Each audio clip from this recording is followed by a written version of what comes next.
Not long after Jesus returned to heaven, the disciples began to spread the good news of the gospel throughout the land. It was a new day around the world, and the church was just starting up.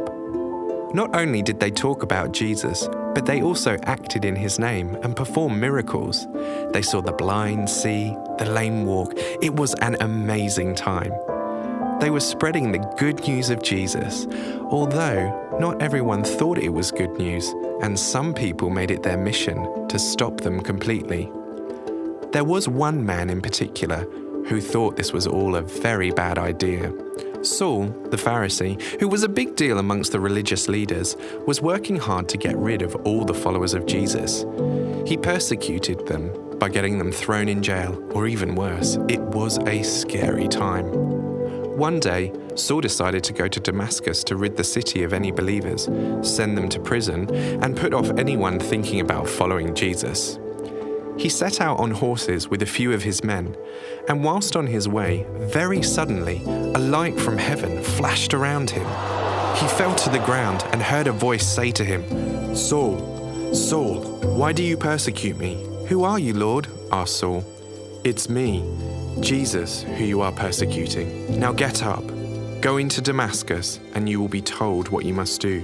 The men who were with Saul stood and watched this strange scene, because although they could hear the sounds from heaven, they couldn't see anything. The men helped Saul back onto his feet, and when he opened his eyes, he discovered he couldn't see. He had been blinded. So his men led him by hand into Damascus.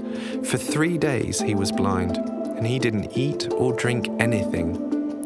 Meanwhile, in the same city of Damascus, God was working behind the scenes to make a big change in the life of Saul.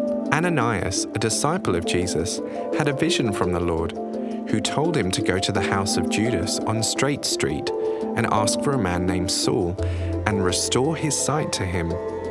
Ananias was terrified. "I've heard of Saul. He's done awful things to your people in Jerusalem." The Lord responded saying, "Go, I have chosen this man to work for me." So Ananias did it. He found Saul and placing his hands on him said, "You saw the Lord Jesus. He appeared to you on the road as you were coming here. He has sent me so that you will be able to see again." Immediately, something like scales fell from Saul's eyes and he could see again. He got up and was baptized. It's incredible to see the bravery and trust of Ananias, and it's incredible to see Saul completely transformed by an encounter with Jesus. Saul thought he was doing the right thing. He thought he was serving God, but everything changed when Jesus stepped in. Not long after this, the Lord changed Saul's name to Paul, and he went on to become a missionary and one of the writers of our Bible. But it all began with Jesus and a changed mind.